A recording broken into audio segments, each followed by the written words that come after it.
Ben, boas tardes, de novo. Si antes dicía Luís Cuntín que estábamos no crítico da sesión da tarde, agora estamos nun momento critiquísimo, ao final do final. Polo tanto, primeiro que teño que facer como membro da organización, e creo que podo facelo en nome de todos os membros da organización, dar as grazas por estardes aquí. Tamén en nome da organización teño que facer unha petición que é a seguinte. Creo que non hai moito, entregáronvos as enquisas dos, agora que estamos no momento critiquísimo dos encontros, é o momento de que tamén xulguedes nesa enquisa o desenvolvemento dos encontros, se foi interesante, non o foi.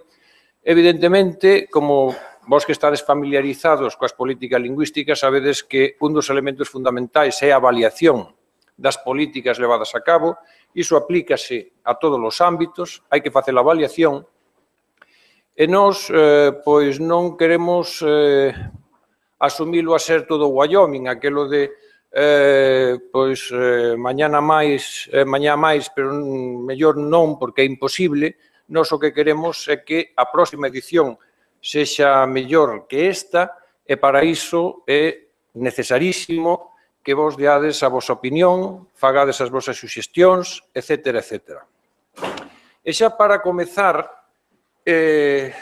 pois esta sesión, vou facer unha brevísima presentación, sobre todo para que comece a falar o auténtico protagonista desta sesión, que é Cecilio, profesor da Universidade de Lleida,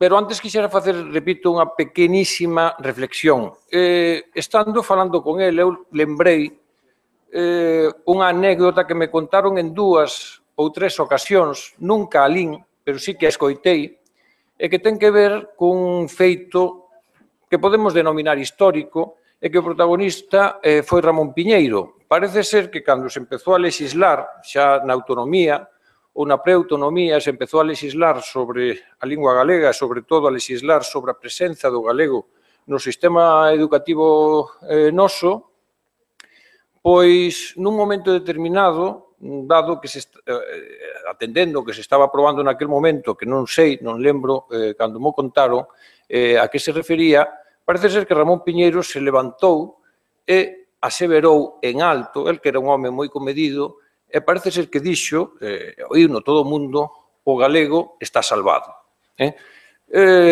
Isto daba e dá un pouco a idea do papel que para nós, e para creo que en todos os lugares, os sistemas educativos representaron.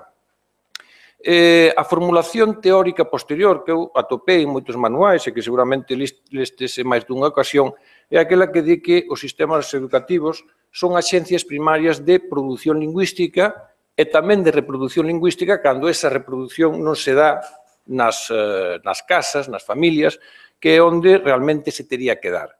Pero en determinados contextos bilingües, e sobre todo algúns como o noso, moitas veces esa reproducción lingüística non se dá nas familias e tense que dar nos sistemas educativos, ou é iso o que nós esperamos dos sistemas educativos. De todos os xeitos, a historia veu a matizar, non digo que veu a negar este principio académico que fala dos sistemas educativos como axencias primarias de produción e reproducción lingüística, non veu a negalo, pero sí que veu a matizalo. Ou polo menos esa é a percepción que temos todos. E por iso estamos aquí, e de feito o título destes encontros ven a falar un pouco diso. Trouxos aquí hai escasamente uns minutos. Parece ser que a percepción que temos todos é que, efectivamente, os sistemas educativos deron competencias, deron tamén actitudes favorables ao galego, evidentemente habería que matizalo, tamén se falou aquí hai escasamente uns minutos, pero parece ser que tamén existe un acordo común en que o gran problema está nos usos. O galego é unha lingua que está presente no sistema educativo galego, poderíamos pensar que debería estar o mellor de outra maneira ou de outra forma, cunha presenza maior ou menor, eso depende xa de cada quen, pero, en calquera caso, todos chegamos á conclusión de que, estando na aula, non está, por exemplo, no patio do recreo, non está nos lugares de ocio. Esta é unha realidade que se dá en Galicia, pero que se dá tamén noutros lugares. En maior ou menor medida, dáse tamén noutros lugares, dáse en Cataluña, estou falando de lugares referencialmente ou xeográficamente próximos, como a Cataluña ou o País Vasco.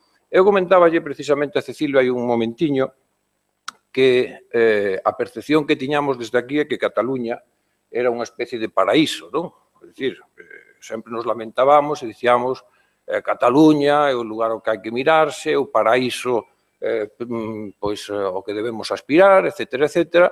Eu que coñecía os datos internos que se tiñan ali en Cataluña, pois sabía que a cousa non estaba así, non era exactamente así, pero que a institución catalana moitas veces o que pretendía era vender ou dar a ver que efectivamente se estaba conseguindo. Os datos estatísticos que se publicaron, e creo que vai facer referencia a eles aquí o profesor Cecilio Lapresta, é que efectivamente non é exactamente así. Por lo tanto, a gran discusión, a gran pregunta que nos estivemos facendo durante este día e medio é que ocorreu. Para min, persoalmente, e iso xa o dirá aquí tamén o profesor Cecilio Lapresta, é se o sistema educativo non funcionou adecuadamente. É posiblemente unha pregunta que se debe facer. Ou tamén se o problema está nas expectativas que puxemos no sistema educativo. Porque, ao mellor, establecemos unha serie de obxectivos para o sistema educativo que non se corresponden coa realidade. Como motor ou como axencia para as actitudes pode ser válido, e de feito é válido, é unha aserción que ninguén nega hoxe, tamén para as competencias lingüísticas, pero mellor para os usos non tanto. E aquí é onde, digamos, é a nai do año, é aquela pregunta maior que nos queremos facer neste momento aquí, e para iso, pois, convidamos o profesor Cecilio Lapresta, que é profesor da Universidade de Lleida. Eu non o coñecía persoalmente antes, aínda que sí coñecía, o coñecía por vía libresca, por vía de traballos, porque ten unha bibliografía que non vou ler, porque senón estaría aquí, a que consta na páxina web da Universidade, pois é case un 100 de artigos, participou en varias decenas, nunha decena de importantes proxectos de investigación.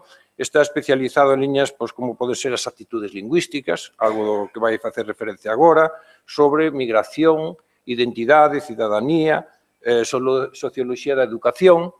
Eu coñecía tamén indirectamente porque forma parte dun grupo, non sei se podo dicir que é alumno, pois de dúas persoas as que eu teño como autores de referencia. Teño que dicir que todo o que coñezo sobre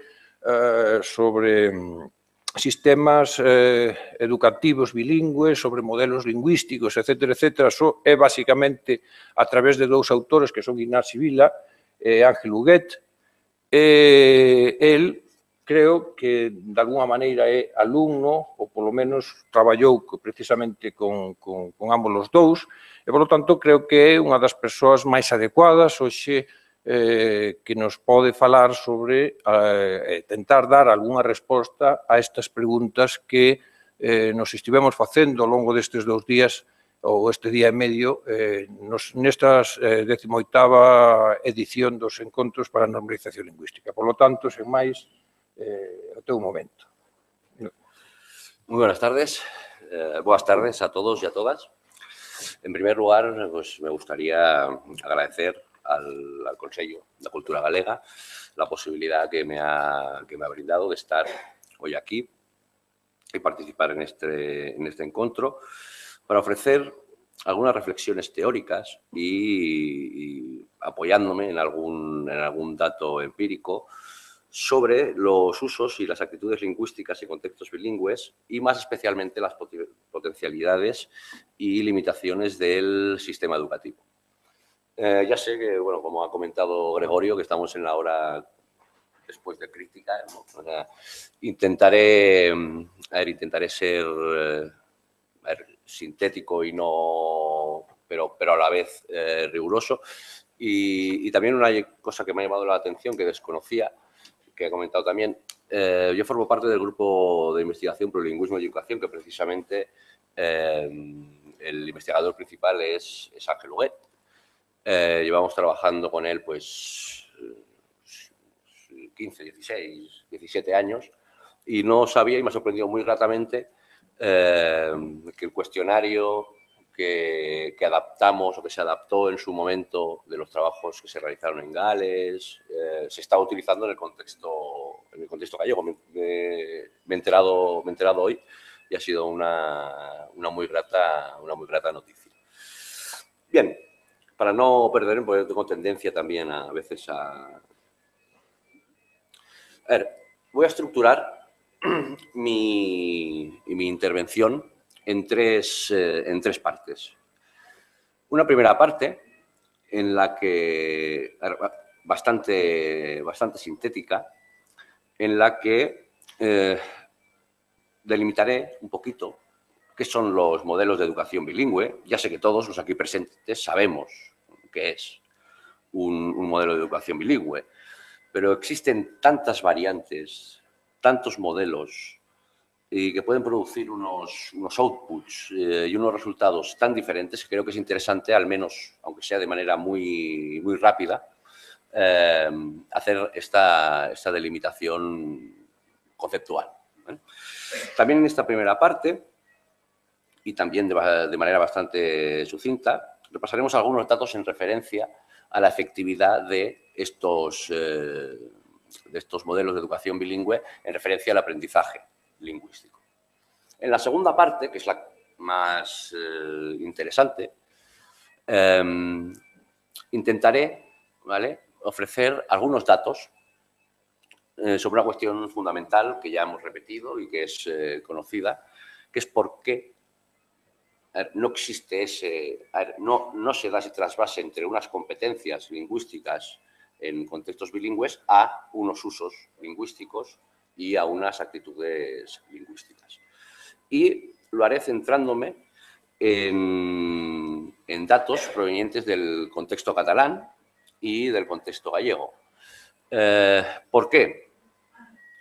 Pues básicamente también por lo que ha comentado anteriormente Gregorio, que a veces hay falsas ideas, se idealizan modelos, o sea, y no todo es tan bueno ni todo es tan malo, o sea, ni la situación es tan idílica en un lugar ni tan desastrosa en otros lugares.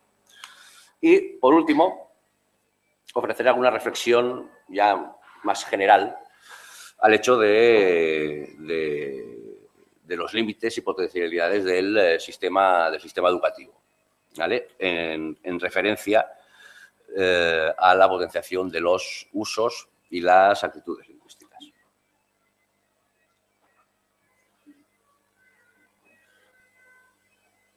Muy bien. Una primera idea en referencia a los modelos de educación bilingüe es que, a ver, en modelos de educación bilingüe hay muchísimos y hay de muchísimas maneras, ¿vale? En sentido estricto, un modelo en el que se dé toda la escolarización en una lengua y se den 4 horas de inglés sería un modelo de educación bilingüe, aunque existe un consenso entre los investigadores de que para que un modelo de educación bilingüe sea considerado como tal, debe al menos utilizar 2 o más lenguas como lenguas vehiculares de la enseñanza. Ahora bien, que haya 2 o más lenguas vehiculares de la enseñanza por sí misma no garantiza el conocimiento de las 2 lenguas, ni tampoco, como veremos, los usos o las actitudes lingüísticas. lingüísticas, perdón. Dependen de los fines que persiga el modelo de educación bilingüe, así como otras características que a veces se olvidan de naturaleza sociocontextual y también de elementos psicosociales. Clasificaciones de modelos de educación bilingüe hay muchísimas, ¿vale? En este momento me gustaría remarcar o indicar de manera muy rápida una clásica ya, elaborada por Fishman,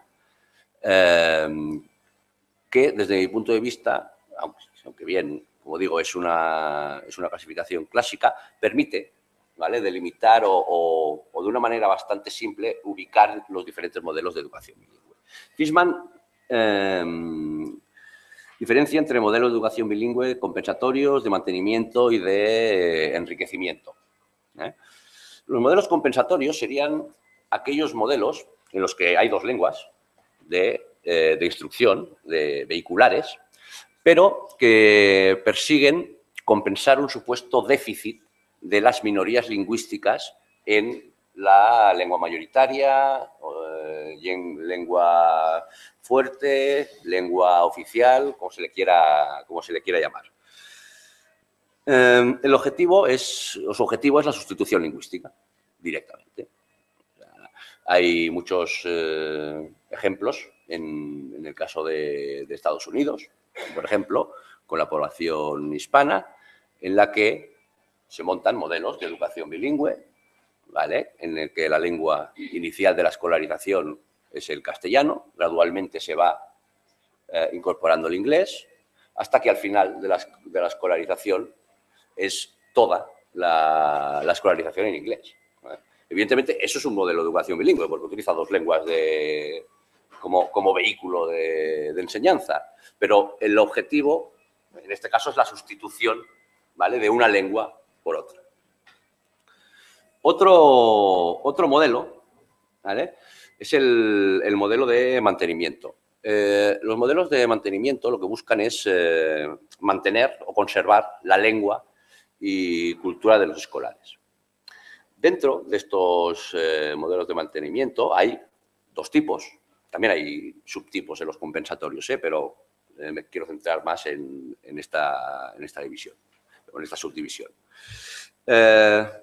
Mantenimiento con bilingüismo parcial y mantenimiento con bilingüismo total. En ambos, los escolares dominan las dos lenguas, la L1 y la L2, y también ambas lenguas son vehiculares de contenido. Pero en el bilingüismo parcial, la L1 se suele restringir a asignaturas, áreas de conocimiento conectadas sobre todo con la herencia cultural, la historia, el conocimiento del medio, etcétera, etcétera. Mientras que en el bilingüismo total no existen estas restricciones.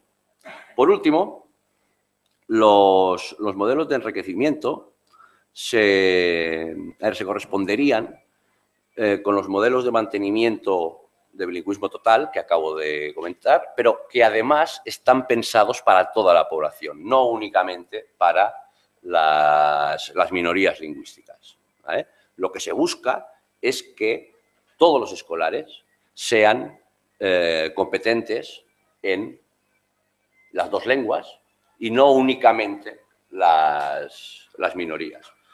Uno de los ejemplos más claros serían los conocidos como programas de inmersión, ¿vale?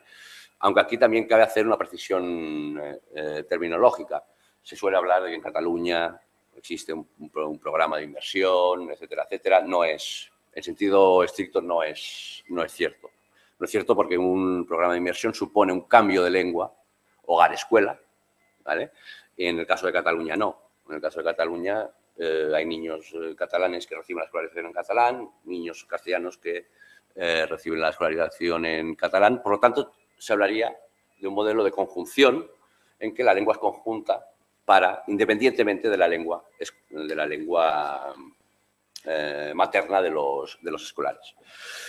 Evidentemente, los modelos de educación bilingüe que tienen más éxito son estos últimos de inmersión y enriquecimiento, pero tampoco debemos caer en la ilusión de que, automáticamente si se implanta un modelo de inmersión en un lugar, ya funciona por sí mismo, ¿no?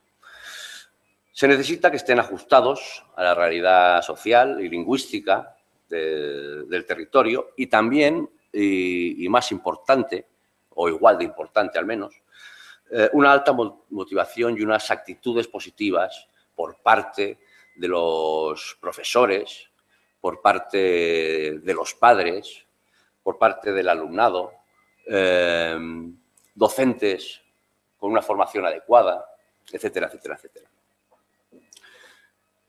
Bien, saltando ya al Estado español, como he sabido, ¿vale? Pues en el Estado español se han implementado diferentes modelos de educación bilingüe. No voy a hacer ahora un repaso de todos los diferentes modelos de educación bilingüe, pero sí algunas notas en referencia a su efectividad de cara al aprendizaje lingüístico. Un primer punto de partida es que los modelos de educación bilingüe no suponen un perjuicio, perdonar el lapsus, de cara al aprendizaje del castellano. Estos son datos del informe PISA en comprensión lectora en castellano, ¿vale? Vemos pues, que sí, que en primer lugar se ubica Madrid, Castilla-León, pero el tercer territorio es Cataluña, el cuarto es el País Vasco, Galicia no está muy lejos, se sitúa por encima de la media española y además se sitúa por encima de otros territorios del Estado monolingües, o entre comillas monolingües, como podrían ser Andalucía, Canarias, etcétera, etcétera. Además de esto, otros estudios llevados a cabo por nuestro grupo de investigación muestran que, al menos en el caso de Cataluña, el conocimiento de catalán y castellano es bastante equilibrado, ¿vale? Esto son los resultados de unas pruebas de competencia lingüística en catalán y en castellano. No es conocimiento subjetivo, o conocimiento, son pruebas que pasamos, corregimos, etcétera, etcétera, un total de 1.206 escolares de ESO en Cataluña, y la media del conocimiento en catalán, en una escala de 0 a 100, es de 71,68 y la del conocimiento en castellano de 68,25. Es decir, y sintetizando un poco, los modelos de educación bilingüe no únicamente no perjudican el conocimiento del castellano, sino que también garantizan un conocimiento bastante equilibrado de las lenguas minoritarias.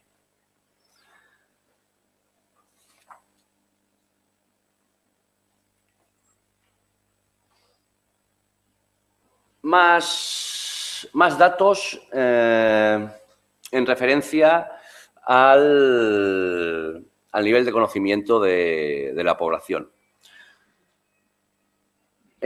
Aquí, ¿vale?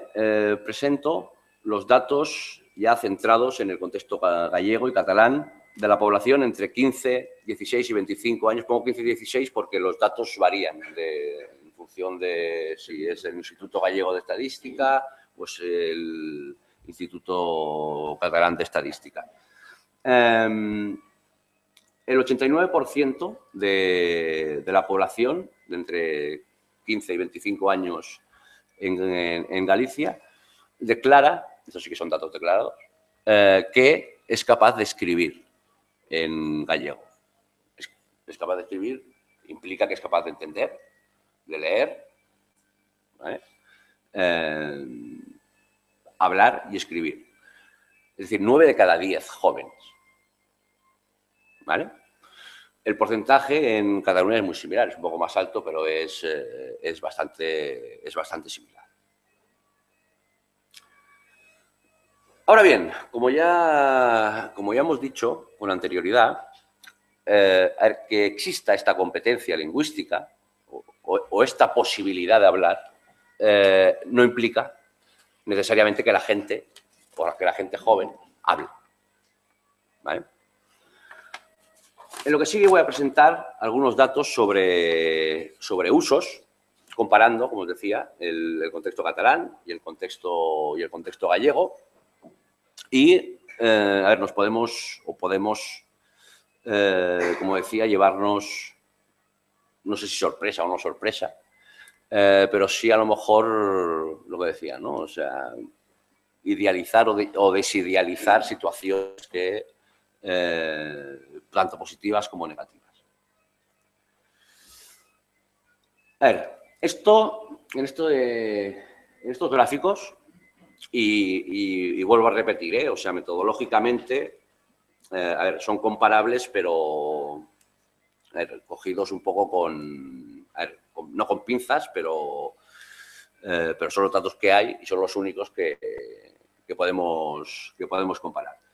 Para contextualizar, la lengua de uso habitual, ¿vale? De la población de 15 o más años.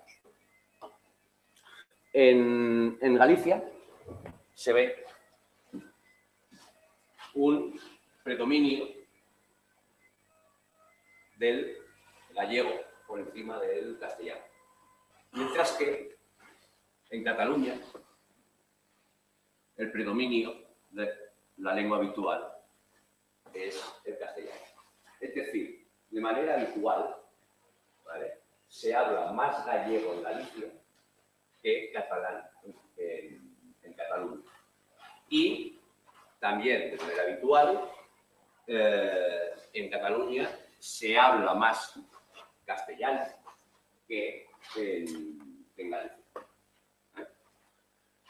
¿Qué pasa? Esto, como digo, es a nivel de la población en general. ¿Qué pasa cuando nos centramos en la población joven? En el caso de Cataluña, la situación se mantiene, ¿vale? Este dominio del uso del castellano, pero en Galicia se invierte, ¿vale? Es decir, la población entre 15 y 29 años tiende a utilizar más el castellano que el gallego. Como digo, estos datos son datos generales. Para intentar profundizar un poco más, vamos a ver algunos datos por ámbitos, ¿vale? Estudiaremos o presentaremos datos de ámbitos más informales, con las amistades, y después de ámbitos más formales, como puede ser la administración o los servicios sanitarios, para ver, y veremos qué es lo que ocurre en Cataluña y qué es lo que ocurre en Galicia. Con las amistades, pues vemos que en Galicia el patrón, ¿vale?, que se daba para la población en general se mantiene, al igual que lo hace en el caso de Cataluña, ¿vale? Hay un bilingüismo, pero hay un predominio, ¿vale?, aunque esté bastante balanceado, del castellano. Ahora bien, ¿qué pasa cuando saltamos a ámbitos formales y siempre hablando de gente joven? ¿Vale? Esta es la lengua de uso en la administración, ¿vale?, cuando alguien va a la administración. Aquí, en Galicia, se acentúa el dominio mayoritario del uso de la lengua castellana. En Cataluña pasa una cosa contraria, y contraria a lo que ocurre cuando se habla en el ámbito de las amistades, que es cuando en la administración, o sea, el uso del catalán es mayoritario. ¿Vale? ¿Me explico? ¿Vale? Con los servicios médicos, ¿qué pasa? Pasa lo mismo. O sea, la tendencia en Galicia continúa siendo la misma, mientras que en Cataluña, mayoritariamente, ¿vale? Cuando vas sumando, teniendo en cuenta ambas barras, se tiende a utilizar más el castellano. ¿Por qué en Cataluña o se da este hecho en Cataluña? El hecho de que con las amistades, a nivel de uso habitual de la lengua, se utilice más el castellano, pero cuando se va a la administración, cuando se va a los servicios médicos, como veremos luego cuando se va a la escuela, predomine el uso del catalán. Esto es fruto de muchas cosas, pero una de las razones más importantes fue la implantación y el desarrollo de las políticas de normalización lingüística que se desarrollaron en Cataluña en los años 80 y 90 del siglo pasado. Como todos sabemos, en Cataluña se llevó a cabo una revitalización, y se dotó de un prestigio a la lengua gracias a la introducción en el sistema educativo, a su uso en la administración y, muy importante, el uso de los medios de comunicación. ¿Vale? Además, en aquel momento se dio otro fenómeno que hizo prestigiar un poquito más la lengua catalana, que era que los hijos e hijas de las migraciones interiores, que son los que en aquellos momentos estaban en el sistema educativo, al aprender catalán tenían más fácil el acceso a un trabajo, tenían más fácil el acceso al trabajo y a mejores trabajos, es decir, ascendían socialmente. El hecho de conocer el catalán revertía en una movilidad social ascendente. Hoy en día, la situación no es tan clara como en aquellos momentos. Básicamente, una de las razones ha sido la llegada de la migración, o sea, de un volumen muy importante de personas inmigrantes. ¿Qué es lo que ha quedado y lo que ahora preocupa mucho en Cataluña? Y que estos datos reflejan, pues que gracias al desarrollo de la ley de normalización lingüística, etcétera, etcétera, etcétera, se ha ganado, en términos de uso, se ha ganado la administración, pero se ha perdido la calle. Se ha ganado el médico, pero se ha perdido la sala de espera. En términos de uso, estoy hablando. Como veremos después, se ha ganado el aula, pero se ha perdido el patio. ¿Vale? Estas son una de las cuestiones más importantes y que ahora en Cataluña son de las que más preocupan. En la explicación de los datos de Galicia no voy a entrar porque ya sabéis mucho más vosotros que yo y llevamos ya aquí pues un día y medio hablando sobre el tema. ¿Vale?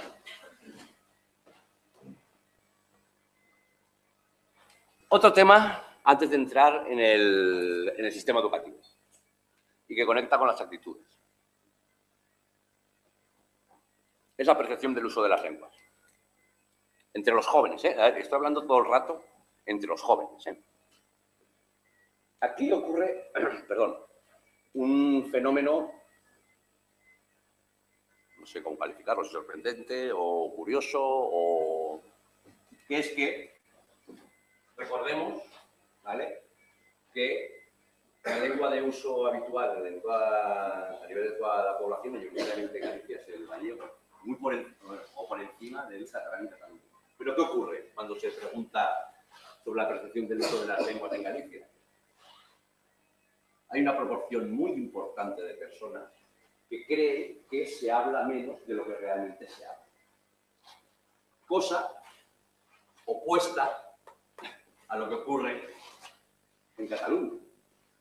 ¿Vale? En Cataluña se tiene la percepción de que se utiliza mucho más el catalán de lo que realmente se utiliza. ¿Vale?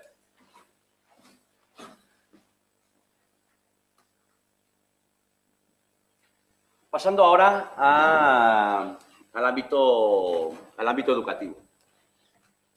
Esta es la lengua hablada por los profesores, la lengua hablada en el aula. ¿Vale? En Galicia, bueno, aquí, pero que hable en Galicia como si no estuviera en Galicia, pero aquí, quiero decir. La lengua hablada por los profesores es mayoritariamente el castellano en el aula. Claro, eso es al menos un elemento para reflexionar y para...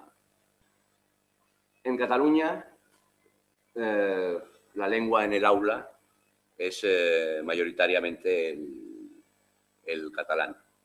¿Pero qué pasa cuando saltamos al patio? Lo que os comentaba antes. En el caso de Cataluña, se da un proceso de sustitución o de cambio lingüístico al castellano. En Galicia continúan con unos porcentajes bastante similares. ¿Vale? Para ir terminando, porque imagino que no sé cómo vamos de tiempo, imagino que mal, ¿no? Bien. Por ahora bien. Vale. A ver, para ofrecer algunos datos más sobre la interrelación entre conocimiento lingüístico, actitudes lingüísticas y usos lingüísticos.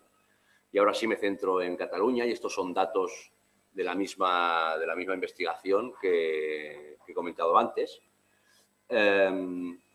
Estos son las actitudes hacia el catalán y hacia el castellano medias del alumnado de ESO en Cataluña.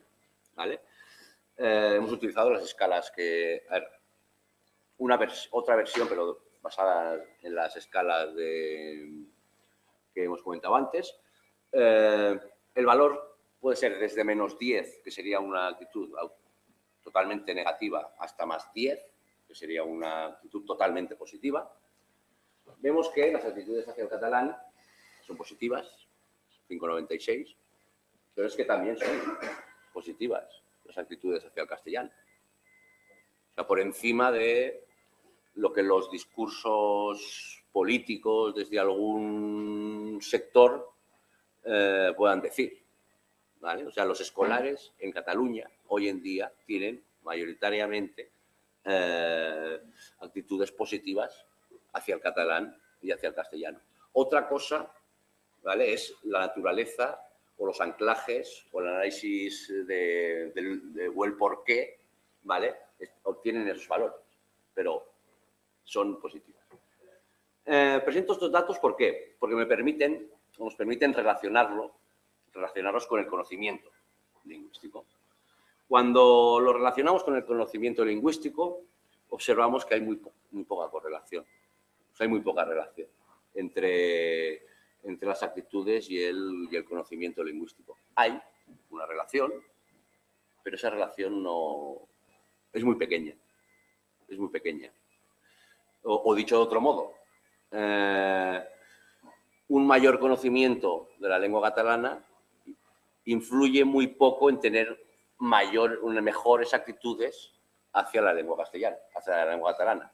Y lo mismo pasa con el castellano. Y no solo eso, ocurre lo mismo con los usos. No he puesto aquí los datos por no alargarme demasiado, pero ocurre lo mismo con los usos. La correlación entre los usos lingüísticos y el conocimiento lingüístico es también muy baja. O sea, sí. No. Entre usos lingüísticos y conocimiento lingüístico. ¿Vale? Iría un poco en la línea de los resultados que han avanzado antes nuestros compañeros, en que el conocimiento lingüístico parece que va por un lado y los usos y actitudes lingüísticas van por otro.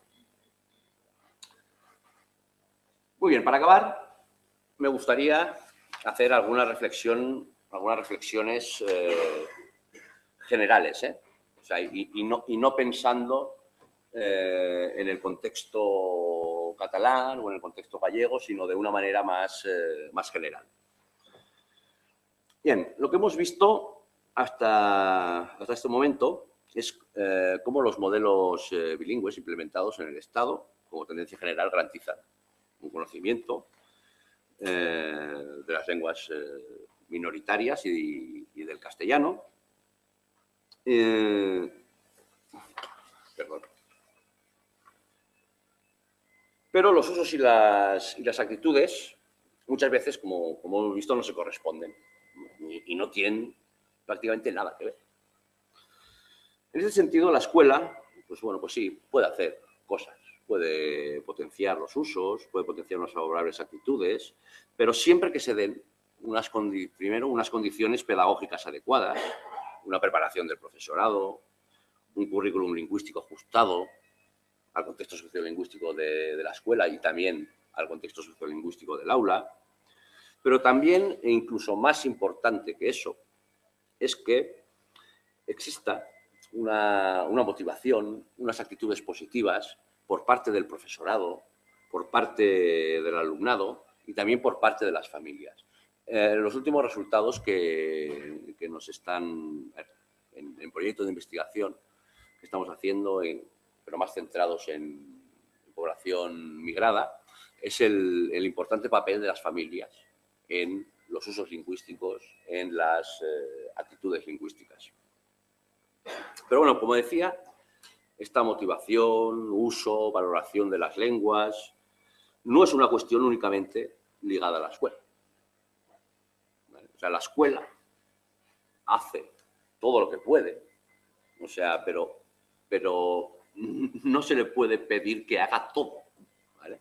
Es decir, o dicho de otro modo, el prestigio social de las lenguas, la valoración social de las lenguas, evidentemente tiene un papel la escuela, pero tiene un papel mucho más importante la sociedad en general. A ver, todo ello, pues nos lleva a considerar, no sé si la palabra es utópica o es otra, de pensar que la pervivencia de una lengua es una cuestión únicamente del trabajo de la escuela. Se deben dotar a las lenguas de espacios de uso, de una alta valoración social, si no se quiere que la lengua peligre. ¿Cómo se dota de prestigio y espacios de uso a una lengua minoritaria? Pues bueno, eso es, como hablamos, es la pregunta del millón. O sea que, porque lo que puede funcionar en un sitio puede no funcionar en otro sitio, etcétera, etcétera, etcétera. Pero aún así, yo me atrevo, y es bastante osado, a hacer alguna reflexión sobre ello. A ver, una lengua puede tener un prestigio o una valoración social de diferentes tipos o de diferentes naturalezas. Puede tener un valor simbólico, ¿vale? Normalmente conectado con diferentes maneras de entender el papel de la lengua dentro de la sociedad y dentro de la identidad. Por un lado, puede tener un simbolismo que remita pues, a la ancestralidad, al origen común, etcétera, pero por esa vía no se crean o no se tienden a crear espacios de uso de las lenguas. Un ejemplo muy claro lo tenemos en Aragón. En Aragón con el aragonés. ¿Vale? Como todos sabemos, o sea, pues en Aragón se habla en los valles el aragonés. Datos de investigaciones nuestras nos revelan que las actitudes hacia el aragonés de la población de Aragón, de todo Aragón, son altísimas. Son altísimas. ¿Pero por qué?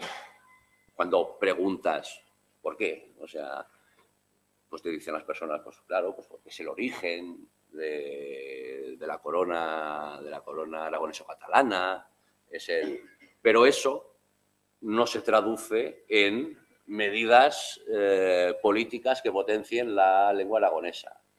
Al contrario, o sea, bueno, ahora ha entrado en vigor una nueva ley, no voy a hacer comentarios a la ley anterior y sus denominaciones, la PAO, la PAPIP, y en fin, no haremos ningún chiste sobre los nombres. Y eso, pero claro, o sea, ese tipo de valoración, pues sí, pero no repercute, no revierte en unos espacios, en la creación de unos espacios de uso. Otro tipo de valor simbólico es el que dota a la lengua del simbolismo de pertenencia a un grupo, pero con una naturaleza inclusiva. Es decir, construir un proyecto de país, territorio, se le puede llamar como quiera, en el que el conocimiento de la lengua te reporte un capital lingüístico, en este caso, que, por ejemplo, te facilite el acceso al mercado laboral, etcétera, etcétera. Creando a su vez así espacios de uso de esa lengua y un valor instrumental. Otro aspecto a considerar, que también paso por encima porque también ya se ha comentado antes, es el tema de los nuevos hablantes. ¿Vale? A ver, hoy en día, por la propia evolución sociodemográfica, las personas con lenguas minoritarias, como L1, tiende a decrecer. ¿Vale?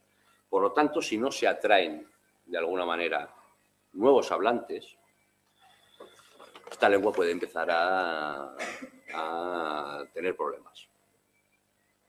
Pero de nuevo volvemos a lo anterior.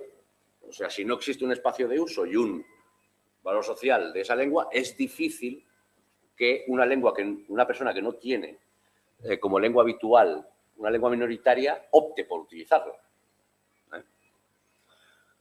Por último, y ahora sí que con esto acabo, otra idea que me gustaría remarcar es que en todos estos procesos, y antes Onik lo ha nombrado de alguna manera, y lo he dicho yo también antes.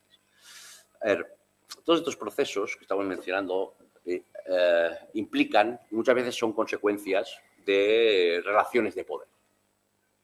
¿Vale? Bourdieu ya lo señalaba hace 30 años o más, o sea, no es una cosa nueva. Las sociedades construyen lenguas legítimas o más válidas socialmente que otras. Estas otras, las lenguas dominadas y sus hablantes, tienen menos prestigio y también esas lenguas tienen una menor funcionalidad. Pero para que esta lógica de la dominación funcione, es necesario que los dominados, es decir, en este caso los hablantes de una lengua minoritaria, interioricen y acepten que su lengua es inferior a la otra. ¿Vale? En esta situación, o en una situación de este tipo, no es extraño, si se da, que los propios hablantes de la lengua minoritaria pues desarrollen prejuicios negativos hacia su propia lengua, negativa a utilizarla, una valoración más baja, etcétera, etcétera. Por último, no me gustaría acabar con este tono de pesimismo, ¿no? Porque además creo que tampoco es ni real totalmente ni sano. Quería incidir en que, de nuevo, que la investigación demuestra que para que se dé este cambio se debe o debe haber una implicación, pero una implicación real, o sea, por parte de la sociedad y empezando por una voluntad política real. Cuando digo una voluntad política real, estoy diciendo que desde las instituciones y desde los poderes políticos más, o sea, se lo crean realmente, que se invierta recursos humanos, recursos económicos, recursos materiales, tener unas directrices claras y comprometidas,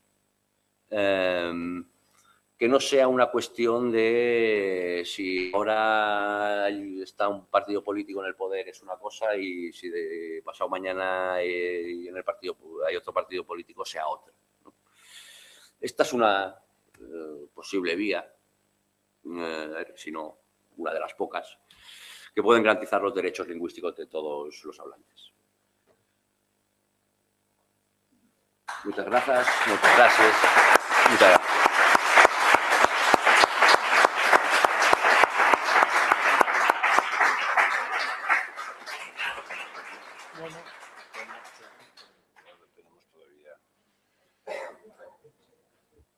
Ben, pois, quero lle reiterar as grazas miñas da organización e creo que de todos vos por trasladarse desde Lleida ata Santiago de Compostela para traernos pois, as reflexións, creo que ele en boca incluso do grupo de investigación, pódese facer esa traslación, se mo permite el,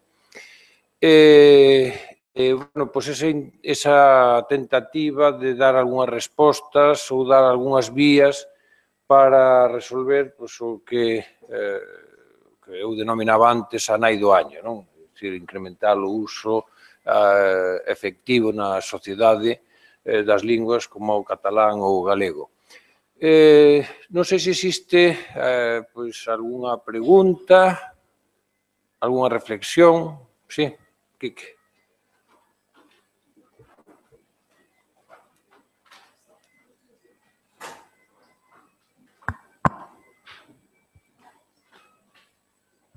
Bueno, disculpade que tome a palabra sempre, pero se a xente non fala, pois eu aproveito a ocasión para, bueno, para intercambiar agradecese.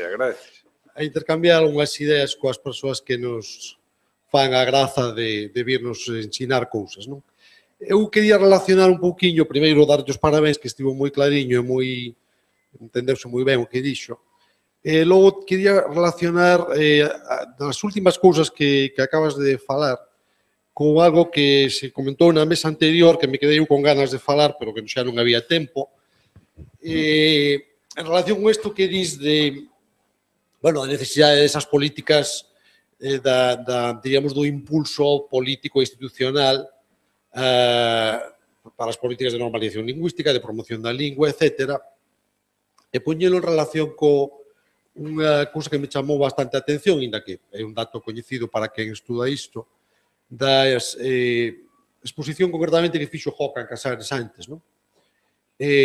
Vemos constantemente nos traballos que tocan este aspecto, que el tamén nos sinalou, que as actitudes caro galego, hai, como el dixo, actitudes contrastadas entre os galegofalantes e os castelanfalantes, polo menos en algúns aspectos, pero quero me quedar agora con isto. Os falantes de galego son os que teñen actitudes máis positivas caro galego. Os falantes de medio rural, tamén se sinalou aquí, presentouse unha serie de características deste tipo de falantes. O curioso, que creo que teríamos que darlle un par de voltas a isto, é que logo, creo non sei se está aquí Martín Vázquez tamén ao final, bueno, el fixo un TFG que eu dirixín que en base ás enquisas do CIS cruzou variables de identidade, ideoloxía, simpatía por partidos políticos, incluso intención de voto, con variables de lingua inicial, que era o que se preguntaba no CIS, e con algunhas de tipo de actitudes lingüísticas.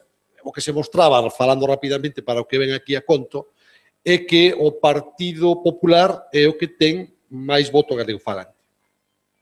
É o partido preferido pola poboación galegofalante neste país. A mí unha das cousas que me gustaría entender algún día é como casar estes dous elementos. É dicir, que a poboación máis galegofalante é a que ten unhas actitudes máis claramente definidas a favor da promoción da lingua e, ao mesmo tempo, é a que vota máis ao Partido Popular.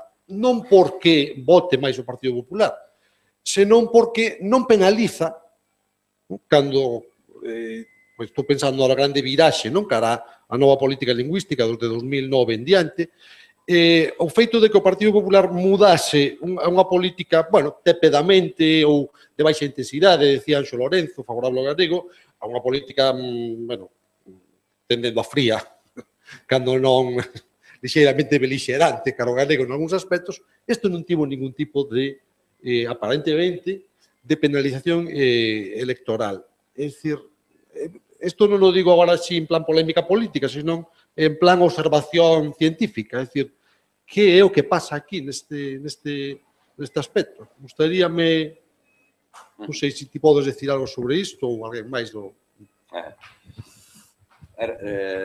Respecto a lo que comentabas de la L1, el medio rural, urbano, yo aquí he presentado datos globales, pero sí que es cierto que también en Cataluña las actitudes y los usos varían muchísimo en función del contexto urbano y el contexto rural. En el contexto rural el catalán es mucho más utilizado que en el contexto urbano. El contexto urbano es básicamente Barcelona y área metropolitana. Y después, respecto a la segunda cuestión, claro, yo puedo hipotetizar, ¿vale?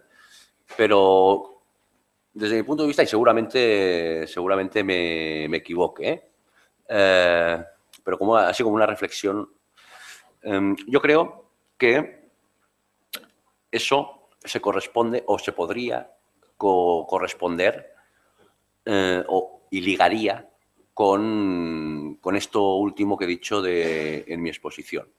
Me explico. El papel que tiene el gallego o la lengua gallega en la identidad gallega, ¿vale? Es posible que para la población en general, o sea, no para los que estamos aquí, para la población en general, el hecho de hablar gallego sí es percibido como que es una lengua minoritaria y minorizada, suponga un elemento de identidad negativo, ¿vale? O sea percibido como algo que, no de lo que te avergüenzas, pero que, o sea, por lo tanto, yo voy a votar a un partido que representa una lengua que desde mi punto de vista tiene más prestigio que la mía. Estoy hipotetizando, ¿eh? Vosotros conocéis mucho mejor el contexto, pero puede ser o puede ir, o una posible, ¿eh? O sea, ya os digo, seguramente estoy equivocado, ¿eh? Sí, a ver, lo veo como eso, en ese sentido, ¿no? O sea, si una persona, si tú crees que tu lengua significa lo rural, lo tradicional, es menos útil que el castellano, etcétera, etcétera, puedes llegar a optar por el voto a una formación política que está defendiendo una lengua que no es la tuya propia, pero que ves tú que tiene un prestigio más alto. Y pensando en la población en general, no en las personas que estamos... No sé si me he explicado. Ya te digo, no sé, he lanzado hipótesis.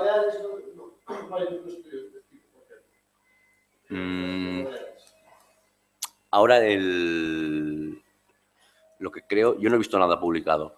En el proyecto Resol, ese también se incluyen las Baleares, pero yo no he visto...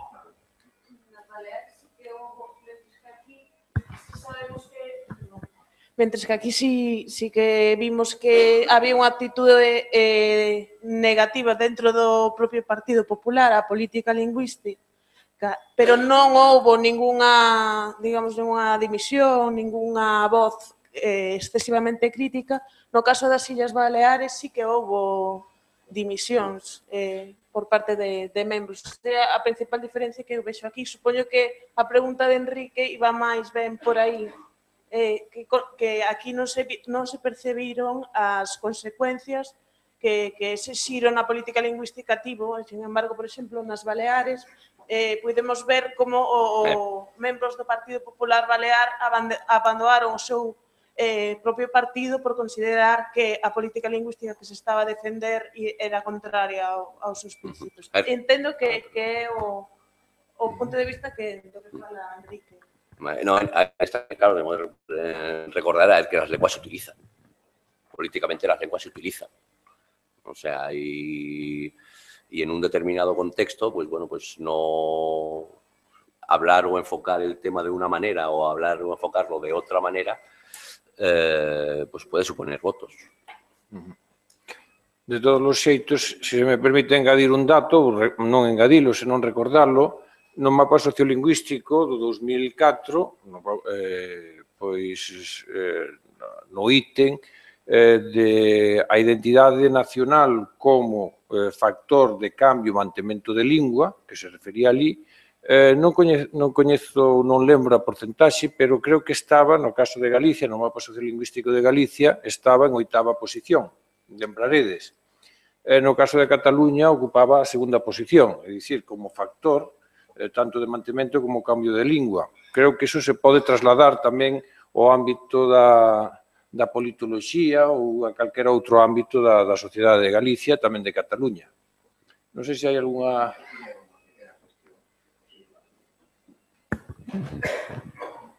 Un par de cuestións puntuais sobre o tema dos usos e actitudes, non?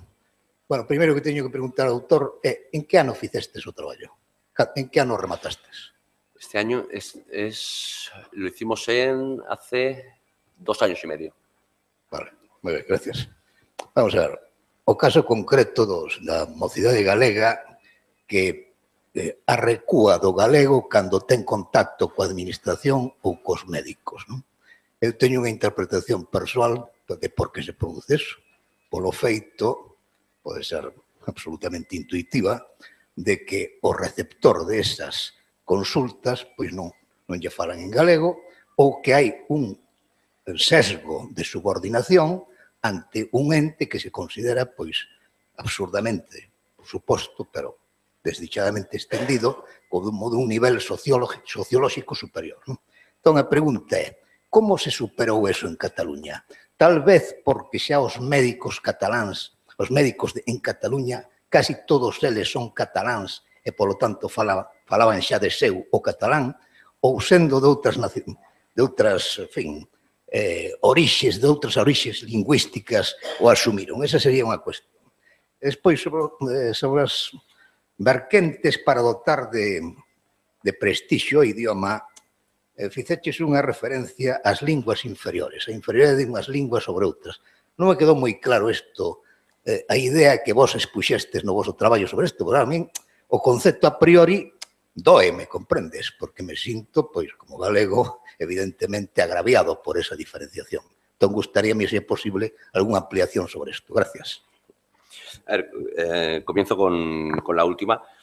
Si he dicho lenguas inferiores, ha sido un lapsus. O sea, no quería decir lengua inferior, sino lengua minoritaria, lengua minorizada, lengua dominada, ¿vale? O sea, si me he expresado como lengua inferior ha sido de una manera, y pido disculpas, o sea, ha sido de una manera no consciente. Y después, respecto a la primera cuestión, es que, a ver, como sabemos, para entrar a trabajar en la administración en Cataluña, es requisito ineludible el conocimiento del catalán. Eso quiere decir que desde el celador, hasta pasando por la enfermera, hasta el médico, son capaces de hablar catalán. Pero es que además, y desde mi punto de vista ahí, el sistema educativo, los medios de comunicación en el proceso de normalización lingüística en Cataluña han sido, especialmente TV3, ha sido muy, muy importante. O sea, han enseñado a que cuando tú vas al médico tienes que hablar catalán. El paciente se sabe que va a ter una interrupción. ¿Cómo, perdón? El paciente. No, sí, es una cuestión de... Vale. Estou deducindo da túa resposta que o paciente xa ten a plena conciencia de que vai ser contestado, recibido, interpelado, ou tal, ou contestado no mesmo idioma. E así xa vai con esa seguridade. Cando vai a clínica, xa sabe que o médico pois vai ser catalán falante. Xa o ten como cousa segura. Sí, no, a ver, otra cosa, o una puntualización respecto a eso, es que la población es bilingüe, ¿vale? Sí que puede existir, o existe esa tendencia a, en medios institucionales, hablar catalán. Pero bueno, evidentemente, si una persona va en castellano y lee esto, pues el médico le contesta en castellano. O sea, hemos visto los datos, no son 100%, o sea, es un predominio de... Igualmente, pues una persona va y habla en castellano, pues habla en castellano y le contestan en catalán o le contestan en castellano. Bueno, o debate evidentemente moi vivo, podería agora acender aínda máis a chama e dicir pois cal é a formación que reciben os futuros médicos na Universidade de Santiago en galego, por exemplo, é a que reciben os que se forman na Universidade de Barcelona Autónoma, non? Por exemplo, entón aí entramos xa en cuestións pois que nos levarían moito tempo resolver, porque creo que había unha nova pregunta, pero é que estamos xa moi fora de tempo, polo tanto, pásase, creo que agora xa a clausura. Bueno, o concerto e posteriormente a clausura, primeiro a clausura e despois o concerto, bueno, pois máis nada. Moitas grazas. Muy bien.